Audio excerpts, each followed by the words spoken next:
Bonjour à tous, je suis Laetitia Huré.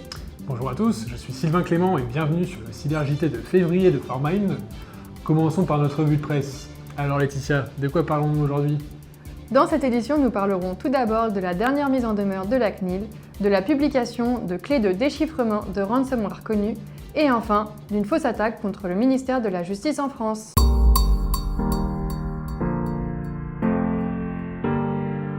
Dans l'actualité, la CNIL et ses homologues européens ont mis en demeure plusieurs sites pour non-respect du RGPD.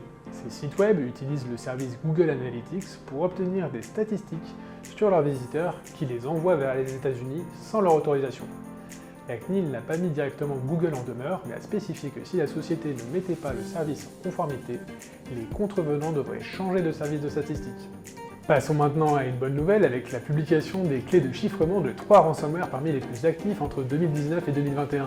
En effet Sylvain, les clés de déchiffrement des ransomware Maze, Egregor et Sekhmet ont été publiées sur le forum de Blipping Computer par une personne se revendiquant comme un des développeurs de ces ransomware. Une très bonne nouvelle qui montre aux victimes qu'il peut être judicieux de conserver les données chiffrées en attendant que quelqu'un parvienne à publier le moyen de les déchiffrer.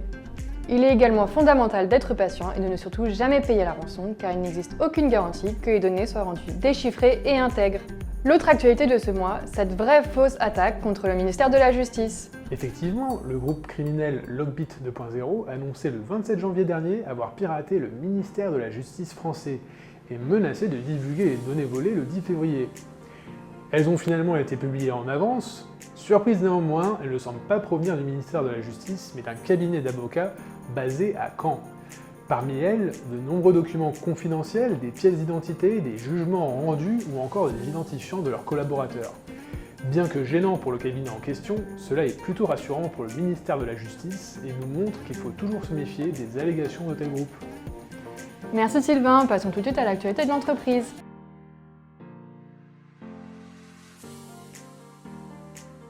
Nous sommes très fiers de vous annoncer notre nouveau titre des champions de la croissance française pour 2022, décerné par les Échos et Statista. Le classement nous place à la 176e position sur 500 cette année. Il représente notre 6e titre consécutif, avec un taux moyen de croissance de 38% par an entre 2017 et 2020. Nous pouvons remercier l'ensemble de nos formiders et nos clients pour ce beau résultat. Et pour terminer ce JT, nous vous donnons rendez-vous sur notre chaîne YouTube pour revoir nos anciens épisodes. Vous pourrez également y retrouver tous nos formats de vidéos. N'hésitez pas à nous laisser vos avis et retours en commentaire.